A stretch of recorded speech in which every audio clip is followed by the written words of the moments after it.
Good morning all of you. एक बार फिर आप सभी का जीव विज्ञान की ऑनलाइन कक्षा में स्वागत है। डियर स्टूडेंट, लास्ट वीडियो में हमने आपको रसारोहण क्या है, रसारोहण की क्रिया विधि के बारे में आपसे चर्चा की।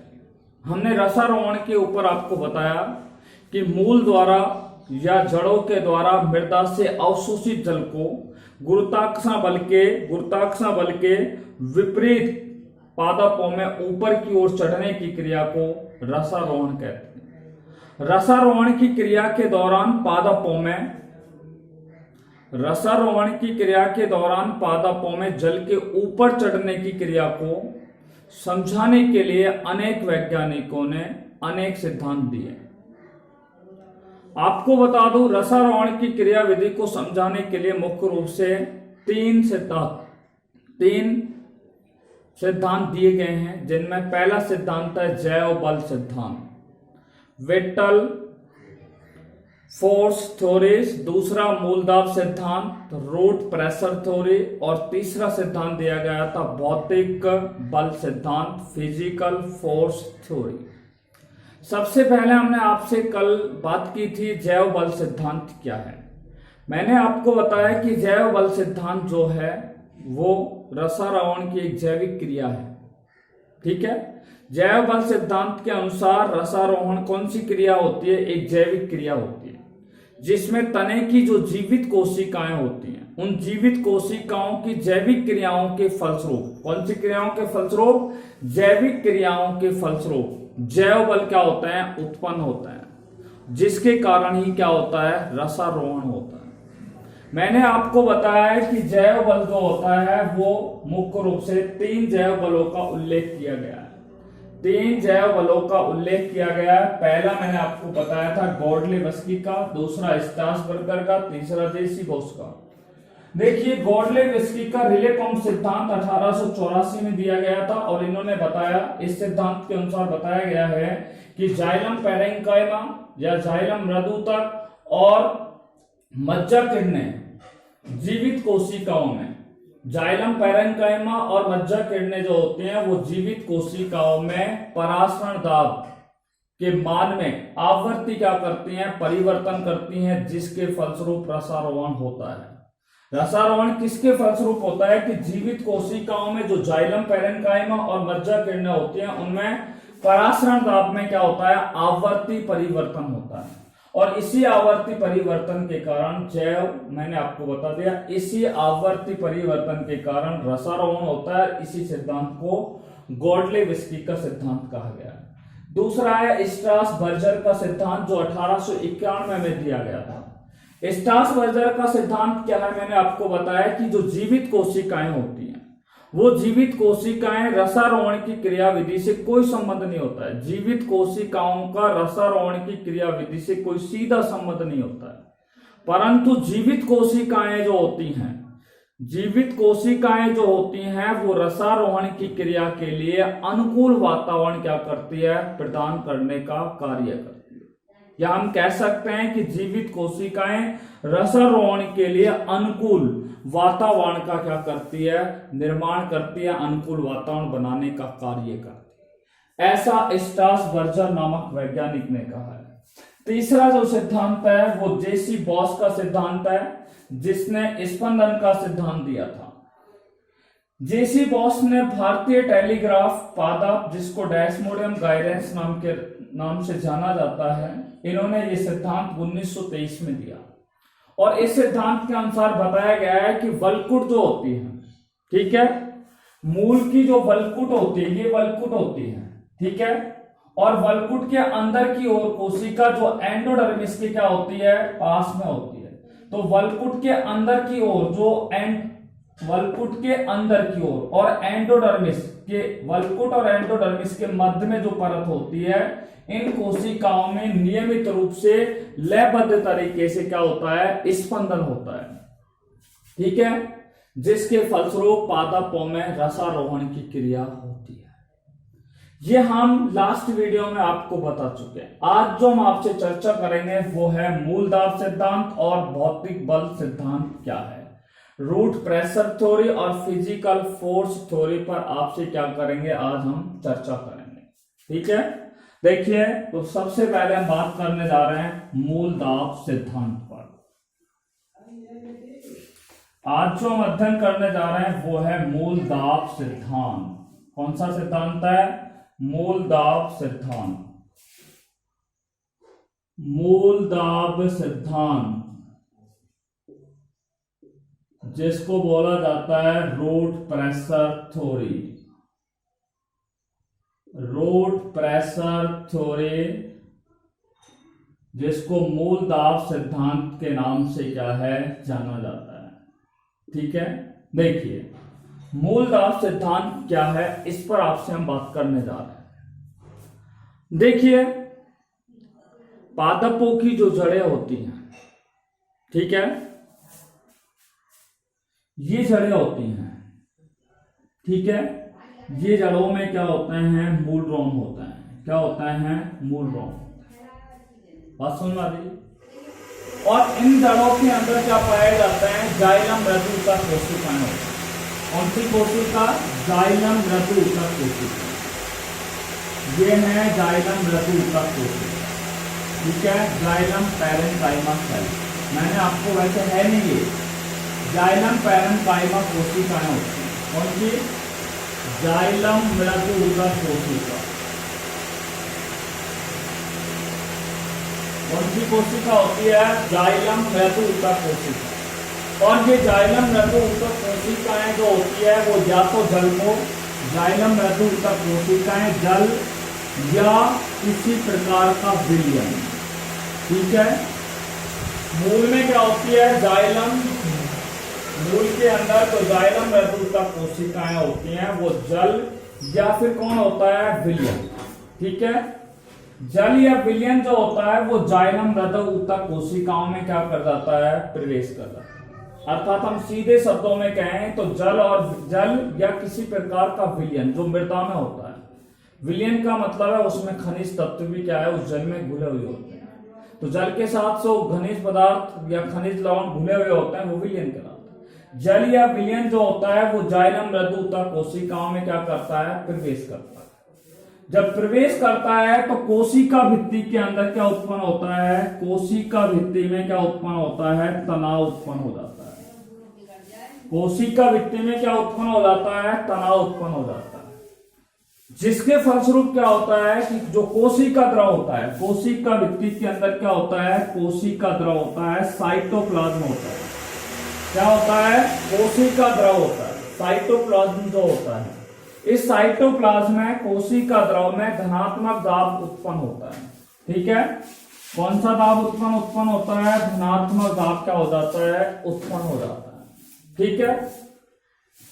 जब कोशिका द्रव में धनात्मक दाब उत्पन्न हो जाता है तो कोशिका द्रव की कुछ मात्रा जो होती है, कोशिका द्रव की कुछ मात्रा जो होती है वो जाइलम वाहिकाओं में पहुंच जाती है। किसमें पहुंच जाती है? कोशिका द्रव की कुछ मात्रा किसमें पहुंच जाती है? कोशिका द्रव या कोशिका रस की कुछ मात्रा जाइलम वेसिकल्स के अंदर क्या है, पहुंच जाती है। और इसी द्रव के कारण, कौन से? जाइलम कोशिका द्रव के कारण ही जो किसमें पहुंच रहा है, जाइलम वाहिकाओं में पहुंच रहा है।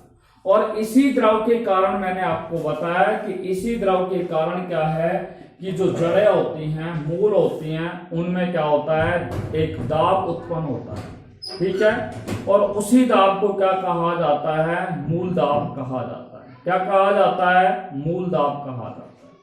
आपने देखा कि पौधे में मूल दाब किस तरीके से उत्पन्न होता है कि पौधे की जो जड़ें होती हैं उन जड़ों के अंदर जाइलम पाया जाता है। जाइलम के अंदर क्या पाए जाते हैं, जाइलम मृदुतक पाए जाते हैं, जाइलम वाहिकाएं पाई जाती हैं, ठीक है।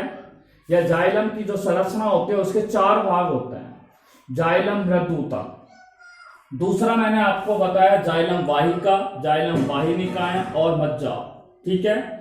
ये 4 पार्ट होते हैं। तो जाइलम मृदुतक, मूल की जो जाइलम मृदुतक होते हैं उनमें सबसे पहले जल या विलयन क्या करता है, प्रवेश करता है।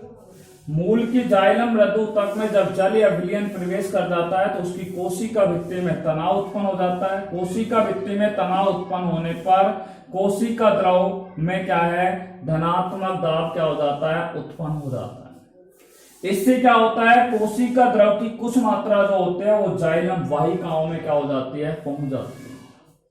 और इस द्रव के कारण उत्पन्न होने वाले दाब को ही, इस द्रव के कारण उत्पन्न होने वाले दाब को ही क्या कहा जाता है, मूल दाब कहा जाता है। क्या कहा जाता है, मूल दाब कहा जाता है। आपने देखा कि पौधे के अंदर मूल दाब किस प्रकार से उत्पन्न होता है। मूल दाब की एकदम सही और सटीक परिभाषा हम बोलें तो मूल की जाइलम, ठीक है, जो जड़ें होती हैं उनके जाइलम, मूल के जाइलम, ध्यान से सुनना, मूल के जाइलम की वाहिका, मूल के जाइलम की क्या है, वाहिका,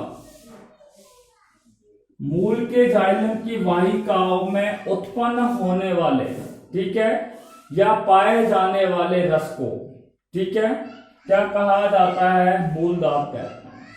तो मूल की जाइलम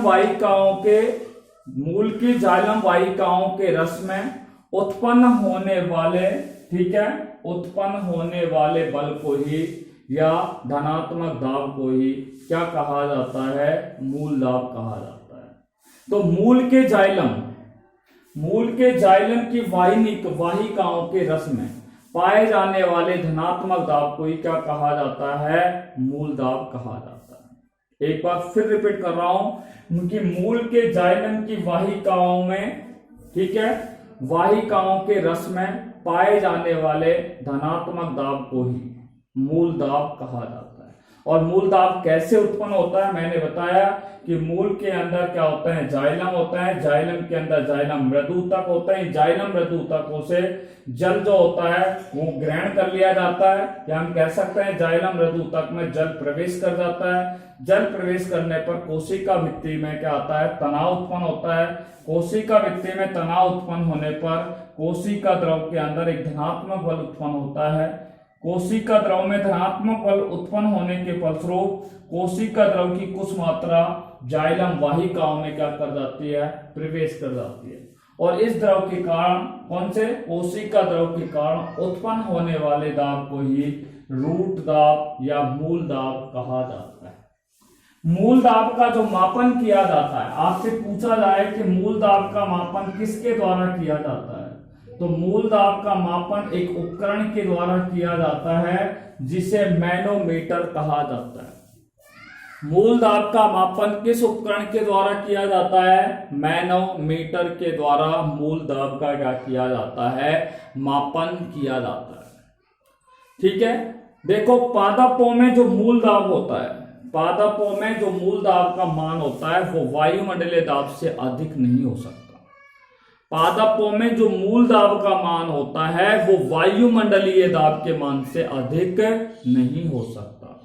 कमी हो सकता है परंतु अधिक नहीं हो सकता। पादपों में जो मूल दाब का मान होगा वो वायुमंडलीय दाब के मान से ज्यादा नहीं होगा। आपको मैं बता दूं, पादपों के अंदर दो वायुमंडलीय दाब उत्पन्न होने पर, पादपों के अंदर दो वायुमंडलीय दाब उत्पन्न होने पर, ठीक है, पादपों में दो वायुमंडलीय दाब उत्पन्न होने पर पादपों में 20 मीटर की ऊंचाई तक जल क्या है, चढ़ सकता है। ठीक है, पादपों के अंदर जब पादपों में जब दो वायुमंडलीय दाब का, पादपों में जब दो वायुमंडलीय दाब का क्या उत्पन्न होता है, पादपों में जब दो वायुमंडलीय दाब उत्पन्न हो जाता है तो पादपों में जल जो होता है वो 20 मीटर की ऊंचाई तक क्या है, चढ़ सकता है।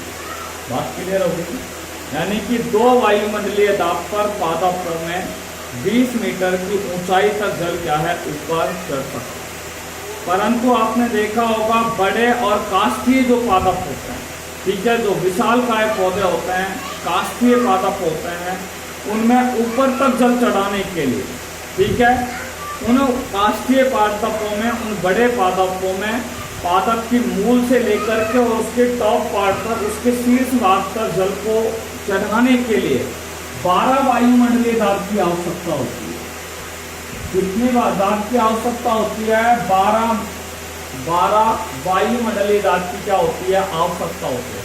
परंतु पादपों में इतना वायुमंडलीय दाब उत्पन्न नहीं होता। पादपों में इतना वायुमंडलीय दाब उत्पन्न नहीं होता। क्लियर बात है? आपसे पूछा जाए कि 2 वायुमंडलीय दाब पर पादपों में कितनी ऊंचाई तक जल चढ़ सकता है, तो 20 मीटर ऊंचाई तक जल चढ़ सकता है।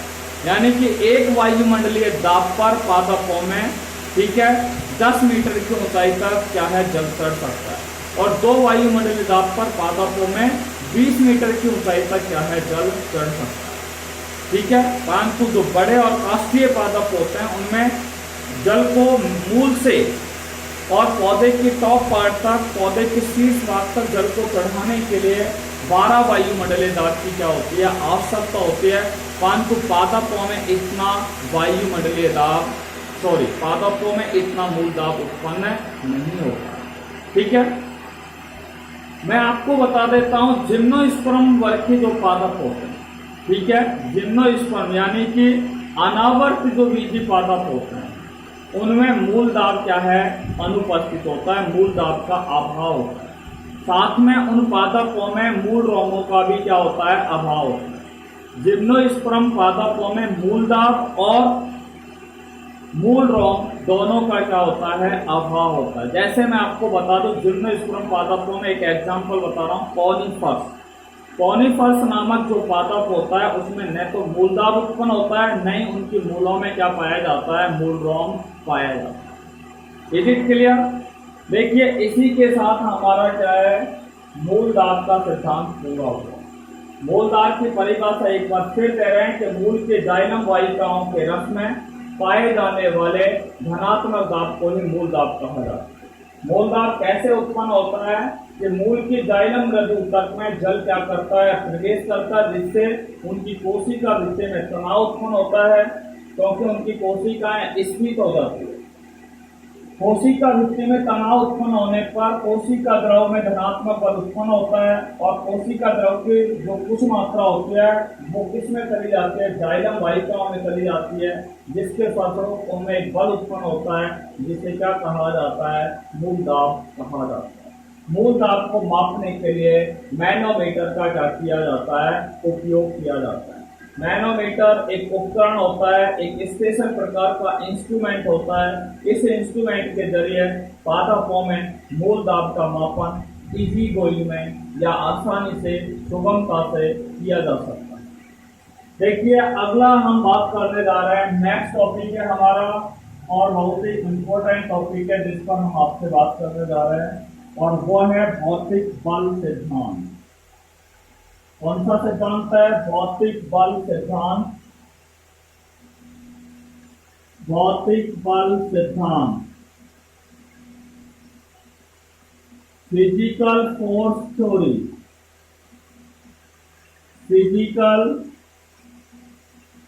Force theory. देखिए, भौतिक बल सिद्धांत पर आपसे बात करने जा रहे हैं। आपने देखा कि जैव बल सिद्धांत के अंदर तो क्या है? निर्जीव कोशिकाओं। भौतिक बल सिद्धांत में आपने देखा कि रसारोहण की क्रिया किसमें होती है? सजीव कोशिकाओं में होती है, लिविंग सेल्स में होती है। परंतु इस सिद्धांत में ये बताया गया है कि रसारोहण की क्रिया जो होती है वो कौन सी कोशिकाओं में होती है? निर्जीव कोशिकाओं में होती है। निर्जीव कोशिकाओं में होती है, नॉन लिविंग सेल्स के अंदर होती है। नॉन लिविंग सेल्स के अंदर होती है। कौन सी कोशिकाओं में होती है? निर्जीव कोशिकाओं में होती है। इसमें क्या बताया गया है? भौतिक बल सिद्धांत में ये बताया गया है कि कुछ ऐसे भौतिक बल होते हैं, ठीक है, जो रसारोहण की क्रिया में क्या होते हैं? सहायक। ऐसे कौन से भौतिक बल हैं जो कार्य करते हैं और रसारोहण की क्रिया को पूरा करते हैं? तो उनमें मैं आपको बता दूं कि सबसे पहले विभिन्न प्रकार के वैज्ञानिकों ने या विभिन्न वैज्ञानिकों ने रसारोहण के लिए अनेक भौतिक बल बताए। विभिन्न वैज्ञानिकों ने किसके लिए? विभिन्न प्रकार के वैज्ञानिकों ने रसारोहण के लिए अनेक भौतिक बल क्या है उन्होंने बताए। जैसे कौन कौन से? वायुमंडलीय दाब बताया, केशिका बल बताया है, तीसरा अंतः शोषण की उपयोगिता बताइए। ये 3 प्रकार के क्या है भौतिक बल यहाँ पर बताए गए। ये विभिन्न प्रकार के वैज्ञानिकों ने रसारोहण के लिए अनेक भौतिक बल बताए, जिनमें एक वायुमंडलीय दाब, दूसरा केशिका बल और तीसरा कौन सा होता है अंतः शोषण के उपयोगी। देखिए हम यहाँ पर मेन बात करने जा रहे हैं, ठीक है, ससंजनवाद का सिद्धांत या ससंजन तनाव का सिद्धांत, या इसी का एक दूसरा नाम है ससंजन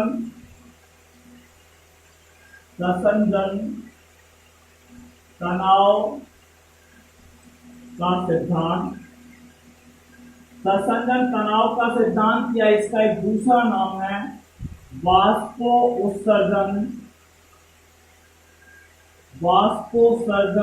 कर्षण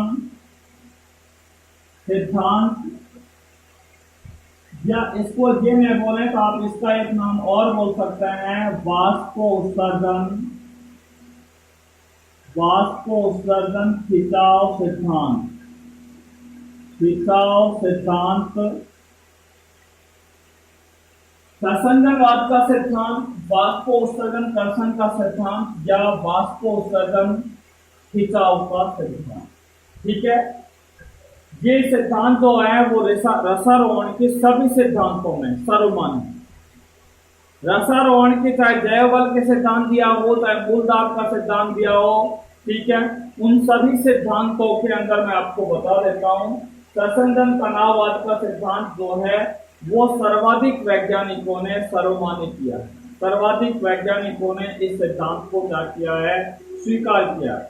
वर्तमान परिस्थितियों में भी इस सिद्धांत को सर्वाधिक रूप से क्या दी गई है मान्यता प्रदान की गई है, ठीक है। तो ससंजनवाद के सिद्धांत को, ठीक है, रसारोहण के सभी सिद्धांतों में क्या दी गई है सर्व रूप से मान्यता प्रदान की गई है। क्या दी गई है सर्वमान्य रूप से मान्यता क्या है प्रदान की गई है।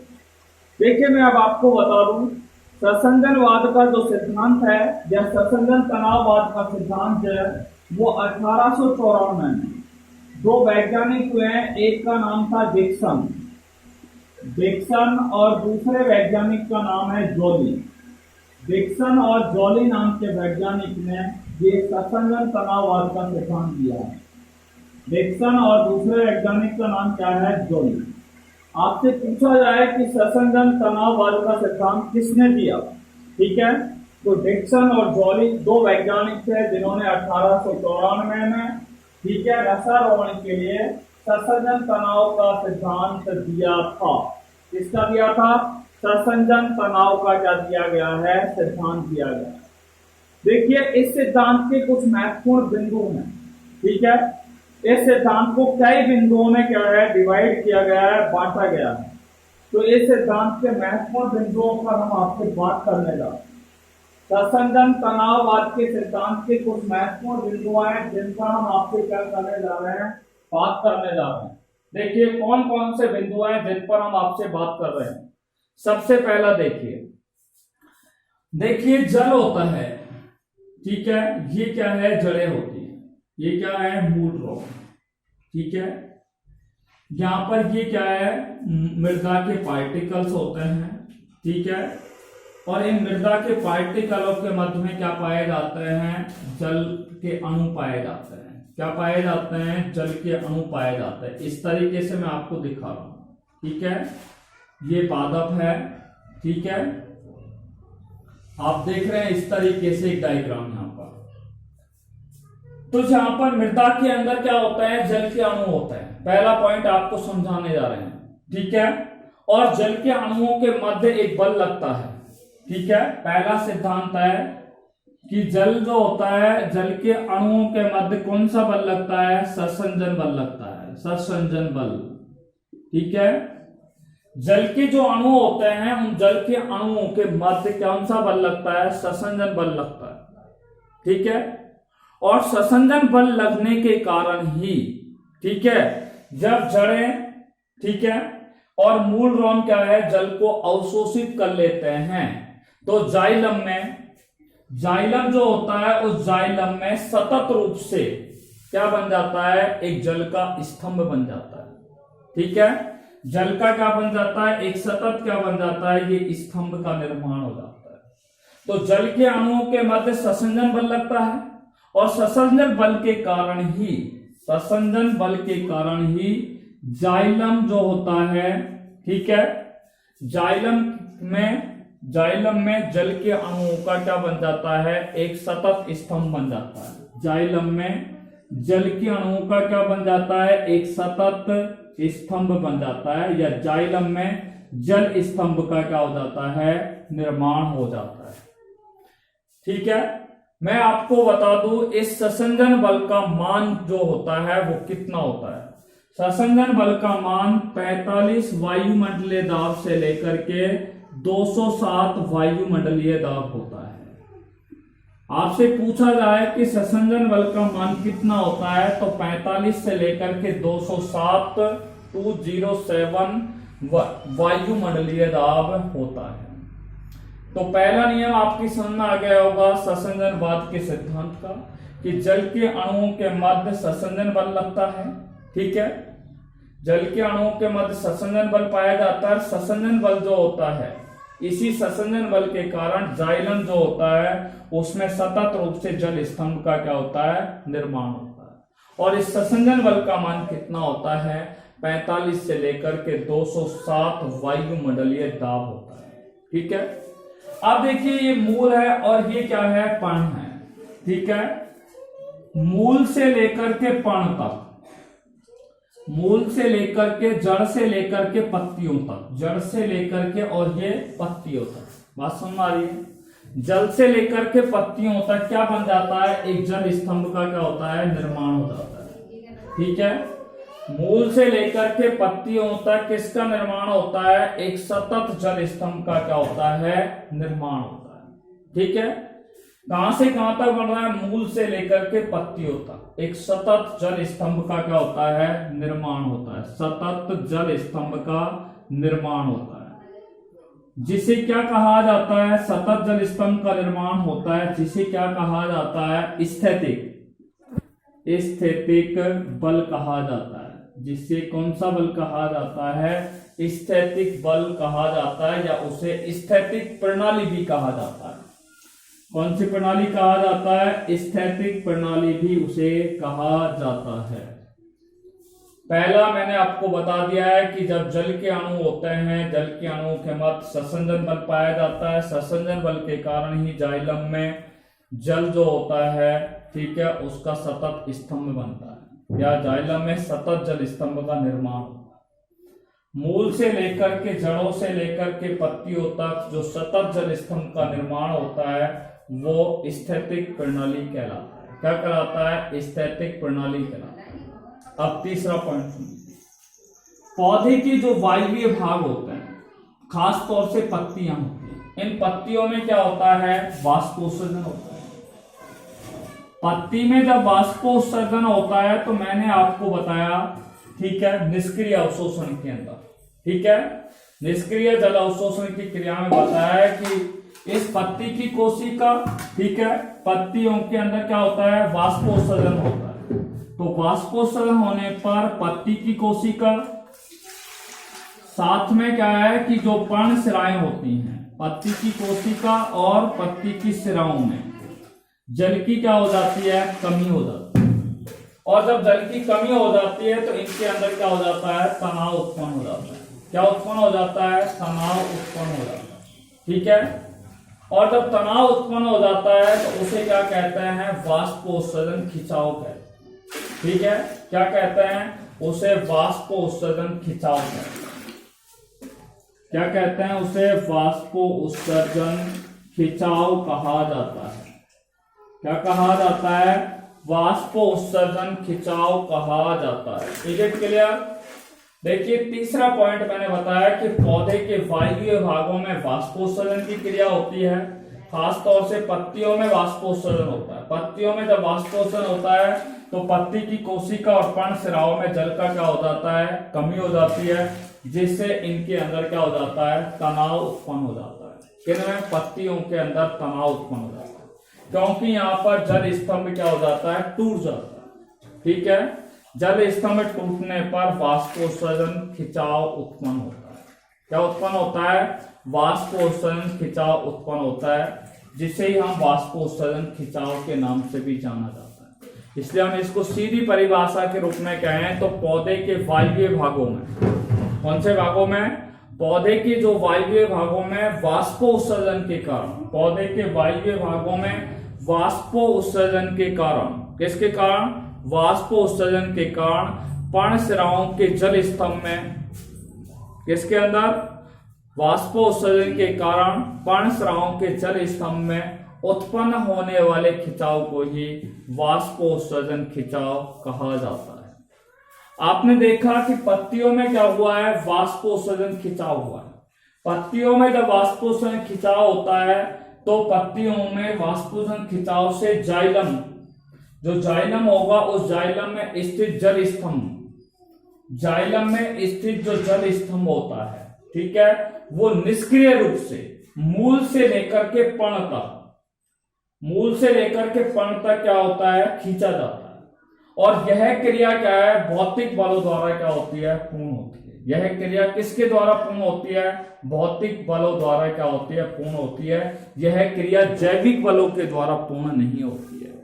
इसलिए मैंने आपको बताया पत्तियों में वाष्पोत्सर्जन जब खिंचाव उत्पन्न हो जाता है तो जाइलम में स्थित जो जल स्तंभ होता है वो जल स्तंभ निष्क्रिय रूप से मूल से लेकर के पण की ओर क्या है? मूल से लेकर के पण की ओर खींचा जाता है। और यह क्रिया जो होती है वो भौतिक बलों के द्वारा पूर्ण होती है, न कि जैविक बलों के द्वारा पूर्ण होती है। बात समझ में आ गई? ये चौथा बिंदु हमने आपसे बात कर लिया है, ठीक है। हमने बताया कि जब वाष्पोत्सर्जन, पत्तियों में वाष्पोत्सर्जन खिंचाव जब होता है तो जाइलम में स्थित जो जल होता है, जाइलम में स्थित जो जल का सतत स्तंभ होता है वो निष्क्रिय रूप से मूल से लेकर के पत्ती की ओर खींचा जाता है, ठीक है। और यह क्रिया किसके द्वारा पूर्ण होती है? भौतिक बलों के द्वारा पूर्ण होती है। सबसे अंत में हम बात कर रहे हैं कि ससंजन तनाव का जो सिद्धांत है, इसका एक प्रमाण यह भी है कि वाष्पोत्सर्जन की दर जो होती है वो रसारोहण से सीधा संबंध रखती है। वाष्पोत्सर्जन की दर रसारोहण से सीधा संबंध रखती है। दिन के समय में क्या होता है? वाष्पोत्सर्जन अधिक होता है, ठीक है भाई। वाष्पोत्सर्जन की दर का रसारोहण से बिल्कुल सीधा संबंध होता है। और वो कैसे बता रहे हैं कि दिन के समय में वाष्पोत्सर्जन कैसा होगा? अधिक होगा। जब अधिक होगा तो जो स्तंभ होगा, शाखाएं होंगी, उनमें जल स्तंभ में तनाव की स्थिति में क्या है? वो रहता है। दिन के समय में जो शाखाएं होती हैं, तनाव होता है, उनमें जल स्तंभ जो होगा वो तनाव की स्थिति में रहता है, ठीक है। इसी के साथ वाष्पोत्सर्जन तनाव सिद्धांत क्या है? समाप्त हुआ। एक बार फिर हम आपको इनको दोबारा से रिपीट कर रहे हैं। वाष्पोत्सर्जन खिंचाव सिद्धांत या ससंजन तनाववाद का सिद्धांत। ससंजन तनाववाद का सिद्धांत 1894 में किसने दिया था? डिक्सन और जॉली ने दिया। जल के जो अणु होते हैं, जल के अणुओं के मध्य ससंजन बल पाया जाता है। इसी ससंजन बल के कारण जाइलम में जल जो होता है, ठीक है, वो सतत रूप से जल स्तंभ का निर्माण करता है, ठीक है। ससंजन बल का मान 45 से लेकर के 207 वायुमंडलीय दाब होता है। पत्तियों, मूल से लेकर के पत्तियों तक सतत रूप से जल स्तंभ का निर्माण होता है, जिसे स्थैतिक प्रणाली कहा जाता है। पत्तियों में जब वाष्पोत्सर्जन की क्रिया होती है तो पत्ती की कोशिका पर्णस्राव में क्या है? जल की क्या हो जाती है? कमी हो जाती है, ठीक है। और पर्णस्राव के जल स्तंभ में, पर्णस्राव के जल स्तंभ में उत्पन्न होने वाले खिंचाव को ही वाष्पोत्सर्जन खिंचाव कहते हैं। चौथा बिंदु जो था उस पर जो हमने आपसे बात की थी कि पत्तियों में वाष्पोत्सर्जन खिंचाव से, पत्तियों में वाष्पोत्सर्जन खिंचाव से जाइलम में स्थित जो जल स्तंभ होता है वो निष्क्रिय रूप से मूल से लेकर के पत्तियों तक क्या है? खींचा जाता है।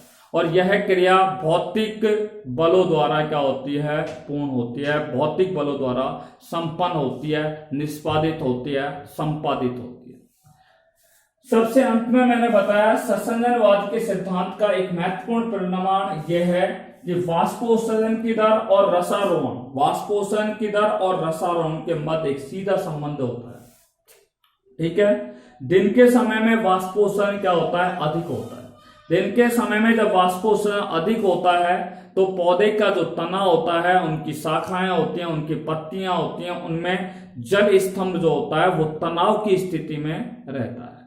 ठीक है, जिसे हम कौन सा सिद्धांत कहते हैं, संसर्जन तनाववाद का सिद्धांत के नाम से उसे जाना जाता है। इसी के साथ लेसन नंबर 6 आपका संपूर्ण हुआ, पूरा हुआ, फिनिश हुआ। ठीक है, यदि आपको किसी प्रकार की समस्या हो तो एक बार फिर मैंने आपको बोला कि आप व्हाट्सएप पर मैसेज भेज करके आप अपनी समस्या का हल जान सकते हैं। Till then, take care bye corona, be safe, be happy at your home. Thanks very much.